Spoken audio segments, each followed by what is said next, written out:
itu ternyata bukan kita yang di zaman sekarang ini di sini saja, atau orang-orang tua dulu leluhur kita saja yang bilang itu ya itu yang rusak apa rusak, atau tangan bergerak maka sudah mulut juga bergerak itu. Tapi ada nasihat juga dalam Alkitab itu, wah, Rasul Paulus itu bilang ya orang yang tidak mau kerja ya jangan dia makan itu.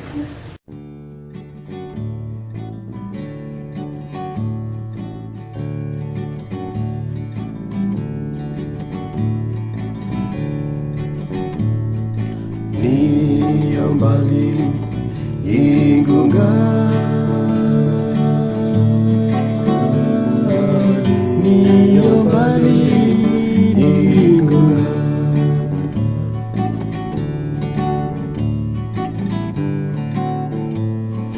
Niambali ingunga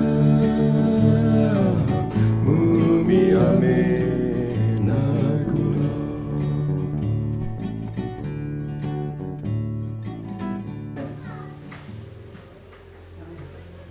Ya, kita bicara wen. Wen itu adalah kebun, ya.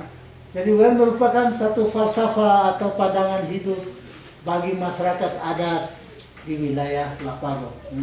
Jadi Lapago yang tadi bilang itu apa? Kita gambarkan tadi. Lapago itu sudah ujung di sana itu berbatasan langsung dengan PNJ.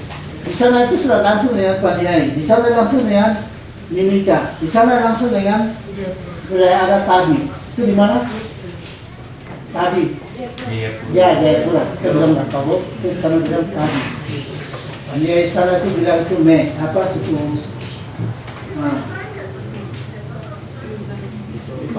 Lipago. Kemudian sudah Lipago terus sudah.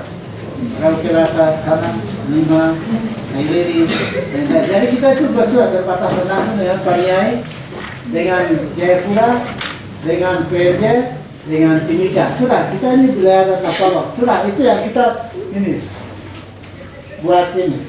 Yang hidup dalam Osili, di dalam Silimo, di dalam Hunai, hidup di situ. Kemudian sudah, kita yang berkebun, tanam ubi, tanam keladi, tanam singkong. Ya, singkong dulu di sini tidak ada. Kemudian tanam tebu, tanam soa, tanam sayur lilin dan lain-lain. Sudah. Yang kita buat itu adalah sudah kita di wilayah adat ini. Tadi ada gambar wilayah Kasau itu sudah berbatasannya itu. Jadi Wen itu orang dulu apa? Merupakan orang punya dasar hidup itu adalah Wen. Kalau orang-orang ya misalnya pejabat kalau kita ini nantinya sudah sekolah itu yang jelas mungkin ada yang putuskan sudah saya itu dari petani saja lah macam itu ya mengolah kebun. Tapi ada yang sudah masuk, kalau sudah masuk pegawai berarti sudah kita punya wen itu adalah di kantor. Tapi masyarakat itu punya wen adalah sudah kebun, mengolah kebun ini. Jadi wen itu merupakan apa? Ya kita punya sudah dasar hidup itu ada di situ. Jadi orang-orang tua-tua itu begitu pagi-pagi tidur itu sudah lari pagi keluar sudah ke kebun. Kemudian siang itu mereka masuk kembali atau habis makan selesai itu pergi lagi ke daerah-daerah tapal batas perang. Di sana itu ada menara, ada kayu, ada menara pemantauan, tempat buat biasanya mereka dulu itu setelah bangun pergi ke kebun, makan selesai pergi jalan sana aplos. Mereka biasa gantian jaga musuh, jaga lawan. Sudah naik di sana. Yang pertama pergi jalan sana itu sudah dia pulang pergi ke kebun lagi makan.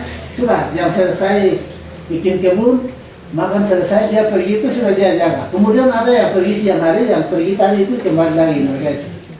Jadi mereka juga atur seperti itu. Jadi itu mereka bikin wen. Wen yang dulu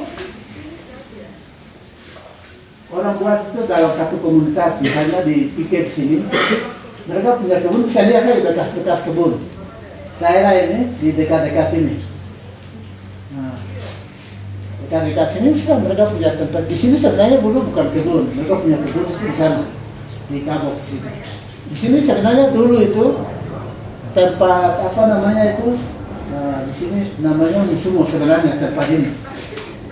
Musumo ini tempat apa? Tempat rawa. Orang tidak pernah bikin kebun.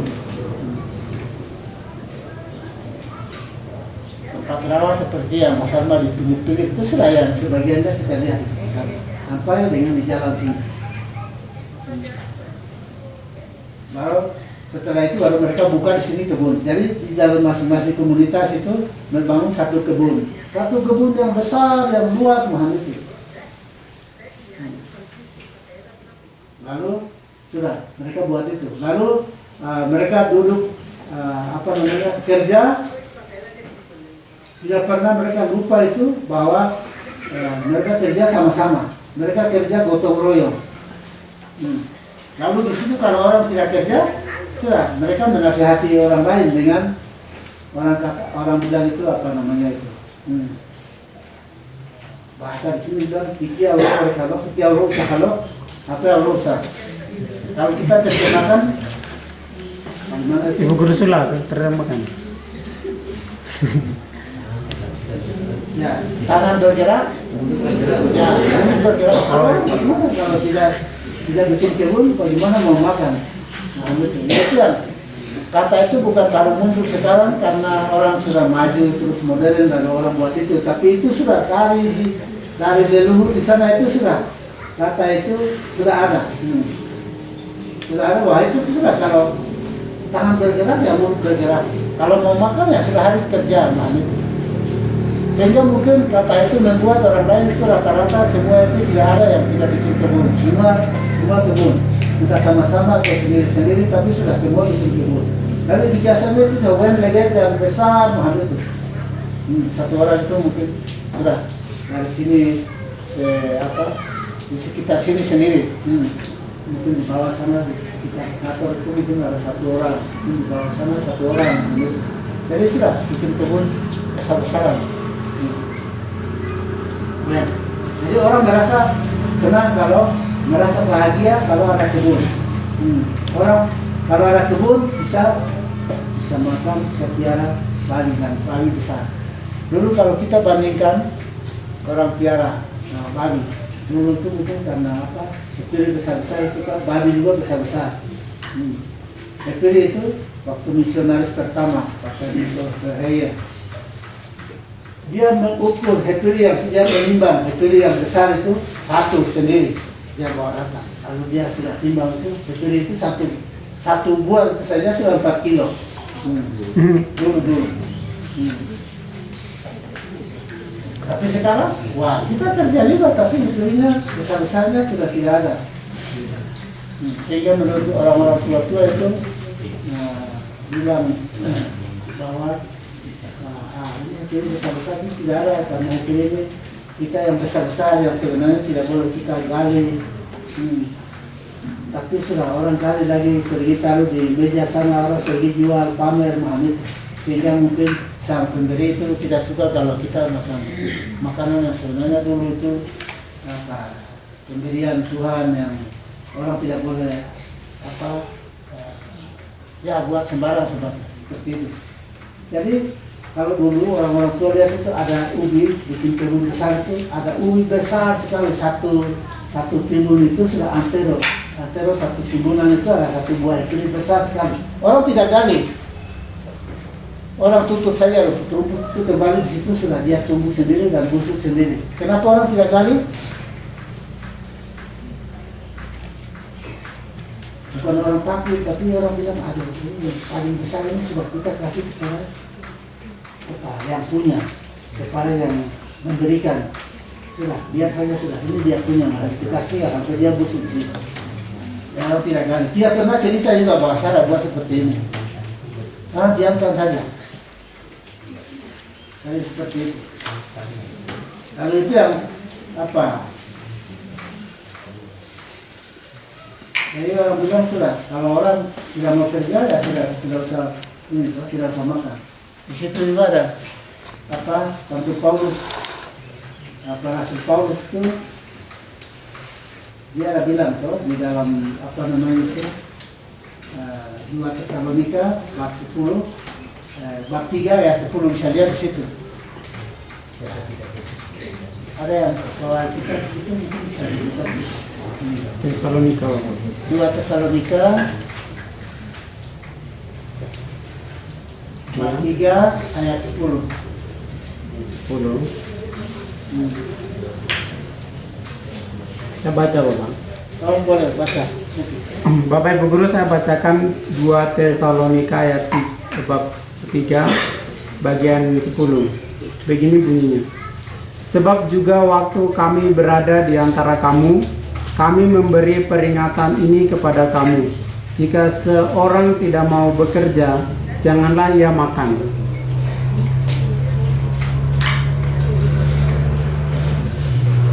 Berarti ternyata bukan kita yang di zaman sekarang ini di sini saja, atau orang-orang tua dulu leluhur kita saja yang bilang itu ya ikhya rusak anak apa rusak atau tangan bergerak maka sudah murid juga bergerak begitu. Tapi ada nasihat juga dalam Alkitab itu, wah, Rasul Paulus itu bilang ya orang yang tidak mau kerja ya jangan dia makan gitu.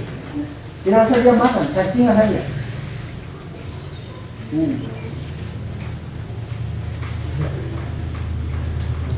Kemudian satu kali tahun 1984 kami pergi ke Paniai. Lalu orang-orang Paniai itu kita bicara juga diskusi tentang kebun. Nah, lalu mereka bilang kalau di Paniai di sini itu anak-anak yang tidak kerja, tidak cari kayu, tidak bikin kebun, lalu hanya datang makan terus bubar makan bubar seperti yang sekarang. Dan itu ya, mereka bilang orang seperti itu di sini tidak pernah terjadi. Bisa lihat kalau ada yang tidak kerja terus datang hanya makan saja, terus kami tegur, lalu pindah ke saudara-saudaranya ke sana karena tidak diberi makan. Coba kami pergi kasih tahu orang itu kami tidak kasih makan karena tidak kerja. Lalu mereka di situ juga tidak mau kasih makan dia. Kalau itu kan tidak usah makan. Pindah lagi karena dia lapar pergi lagi sudah bilang lagi jangan kasih dia makan karena itu dia tidak makan apa tidak kerja jadi datang saya makan di situ jangan kasih dia makan lagi. Jadi sudah mereka ada kasih tahu seperti itu dulu tapi tidak tahu sekarang.